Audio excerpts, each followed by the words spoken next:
تو میں نے آپ کو بتایا کہ کہنے والا کون ہے اور کتاب کون سی ہے. ہم نے تو صرف قرآن خوانی کے لیے قرآن رکھا ہوا ہے، ختم پڑھ لو اس کے لیے قرآن رکھا ہوا ہے. اور ہمارے بیچارے قرآن جیسا مظلوم کم از کم بر صغیر میں تو شاید ہی کہیں ہو، بالکل ان پڑھ خطیب بن کے بیٹھے تقریریں کر رہے ہوتے ہیں. مولوی صاحب بیان کر رہا تھا یوسف علیہ السلام کا قصہ کہ یوسف علیہ السلام کو ان کے بھائیوں نے کنویں میں ڈالا.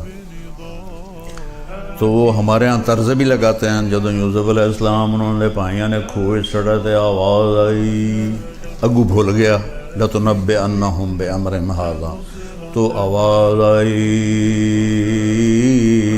اور یاد کر رہا ہے. اب یاد آیا نہیں تو کہتا اوے لوگوں مسئلہ سن لو، پھر نہ آکھا جب مولوی نے دسیا نہیں.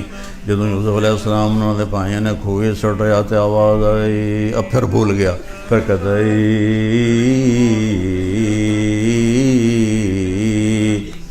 پھر یاد نہیں آیا. اس آگے جو ہون نہ دسیا تو میں نے لتر پہن گئے. اوے سن لو مسئلہ غور نال سن لو، قرآن بیان کر رہے ہیں، میں کوئی خبراں نہیں سنا رہا ہاں. جب یوسف علیہ السلام انہوں نے بھائیوں نے کھوئے چڑھے تھے، آواز آئی کڑھم کڑھم، پانی میں گرنے تو آواز ہوتی نا، کڑھم، آواز آئی کڑھم. یہ تو قرآن کے ساتھ ہو رہا ہے.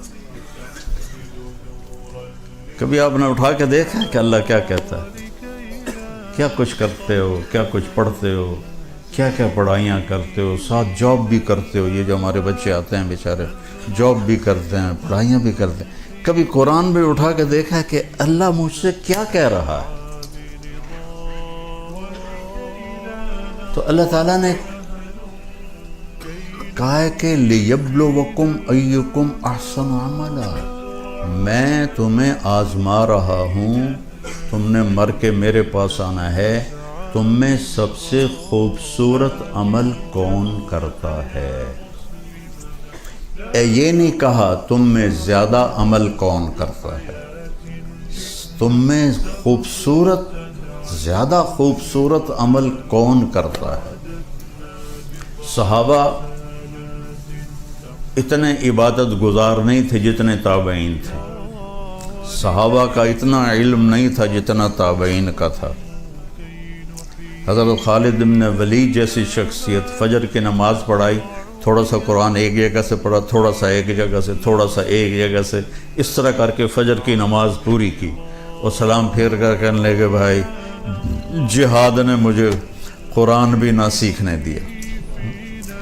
اور بعد میں کتنے بڑے بڑے علامہ آئے، لیکن وہ کسی ایک صحابی کے برابر نہیں ہو سکتے کہ صحابہ تھے احسن عملا، ان کا عمل، ان پر نور نبوت پڑا تھا.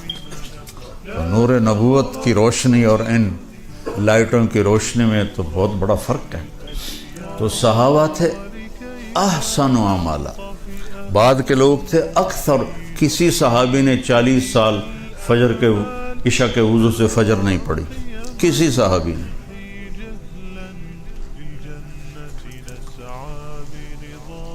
تابعین کتنے ہیں جنہوں نے جو عشاء کے وضو سے فجر کی نمازیں پڑھی. تو اللہ تعالیٰ ہمیں ہمارا پیپر ہو رہا ہے تو میں خلاصہ کر کے بتا رہا ہوں کہ ہم میں سے زیادہ خوبصورت عمل کون کرتا ہے. ایک واقعہ سناتا ہوں. تبوک کے موقع پر آپ نے فرمایا چندہ کٹھا کرو. حضرت عثمان رضی اللہ تعالیٰ عنہ نے 10,000 سپاہیوں کا کھانا پینا انتظام کیا اور 300 دینار اوپر دیے. تو ہمارے نبی ایسے آپ کے دیناروں کو ایسے ان سے کھیل رہے تھے اور فرما رہے تھے ما علی عثمان اللہ یعمل بعدا، عثمان آج کے بعد تو کچھ بھی نہ کر، تیری جنت واجب ہوگی. عبد الرحمن بن عوف اپنا سارا مال اٹھا کے لے کر آئے اور پورا مال صدقہ کر دیا.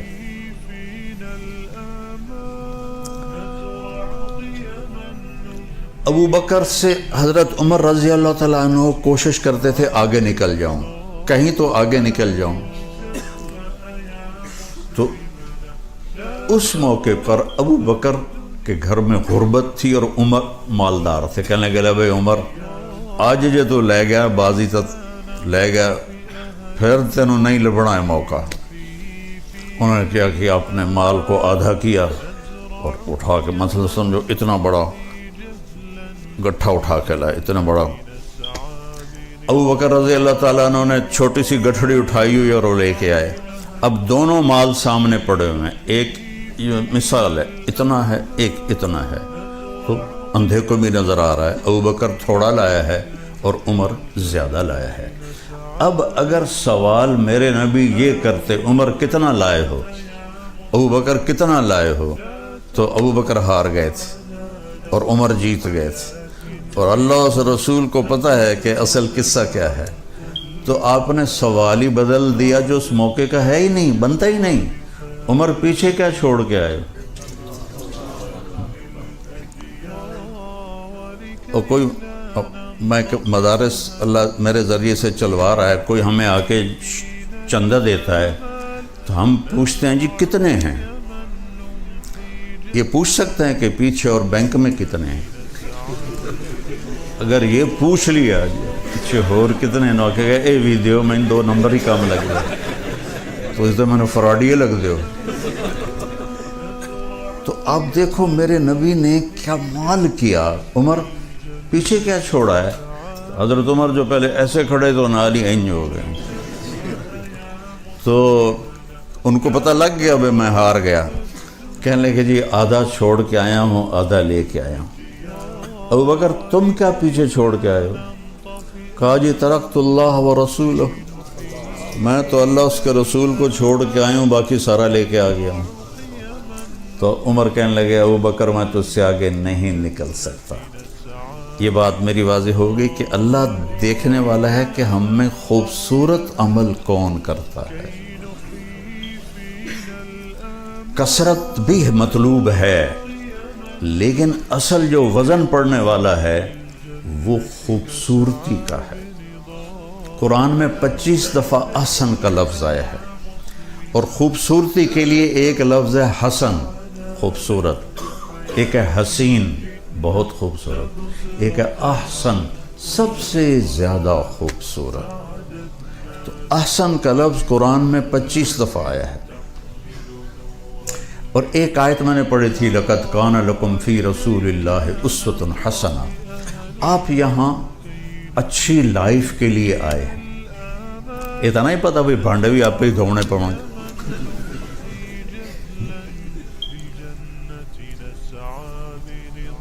لائف خوبصورت ہو وہ کپڑے گاڑی پیسے کے ساتھ اس کا کوئی تعلق نہیں، کیونکہ زندگی اندر ہے باہر نہیں ہے. یہاں اندر جب اندھیرا ہوگا تو باہر روشنی نہیں ہوگی. 100 بار چمن مہکا 100 بار بہار آئی، دنیا کی وہی رونق دل کی وہی تنہائی. زندگی اندر ہے. تو میرے نبی نے فرمایا اگر اپنی زندگی خوبصورت بنانا چاہتے ہو تو مالدار ہونا شرط نہیں، سید قریشی ہونا شرط نہیں، انگلینڈ امریکہ میں رہنا شرط نہیں، غریب ہونا شرط نہیں، بادشاہ ہونا شرط نہیں ہے. میرے محبوب کی زندگی تمہارے لیے خوبصورت ترین نمونہ ہے. اس کے لیے حسن کا لفظ نہیں آیا، حسنہ کا لفظ آیا. سبحان اللہ، قرآن بھی کیا شے میرے رب نے اتاری. کسی کے چہرے پر تل ہو یہاں تو کتنا خوبصورت ہو جاتا ہے. ہماری فیملی میں ایک بچی تھی، اس کے چہرے پر تل تھا، تو اس کی خالہ کی بیٹی تھی، اس کے چہرے پر نہیں تھا. کہتی پتر اے میری بیٹی دی گال دینا اپنی گال میں لا دے، شاید یہ تو بھی تیل آ جائے. تو چہرے کا وہ تل جو پورے چہرے کو حسین بنا دیتا ہے اسے عربی میں حسنہ کہتے ہیں، حسنہ، حسن۔ یہی ہم سے منگوایا قرآن میں، ربنا آتنا فی الدنیا حسنا نہیں کہا، حسنتاً فی الآخرۃ حسنتاً وقنا عذاب النار، کہ زندگی کو اگر خوبصورت بنانا ہے تو اپنے نبی کے طریقے پر آ جاؤ۔ مجھ سے ایک آدمی کہنے لگا آپ کو کون سا شاعر پسند ہے؟ میں نے کہا اقبال۔ کہنے لگا اس کے اشعار میں سب سے اعلیٰ شعر کون سا ہے آپ کے نزدیک؟ میں نے کہا کہ محمد سے وفاتوں نے تو ہم تیرے ہیں، یہ جہاں چیز ہے کیا لوح و قلم تیرے ہیں۔ تو حسنہ، اگر لائف اتنی خوبصورت بنانا چاہتے ہو کہ لوگ بھی دیکھ کر ان کو مزہ، یار کیا خوبصورت لائف ہے، تو میرے نبی کی غلامی میں آؤ، میرے نبی کے طریقے پر آؤ، تو تم چہرے کا تل بن جاؤ گے لوگوں میں، ایسے حسین پرکشش بن جاؤ گے۔ اللہ اپنے بارے میں کہتا ہے فتبارک اللہ احسن الخالقین۔ چند مثالیں دے دیتا ہوں لفظ احسن۔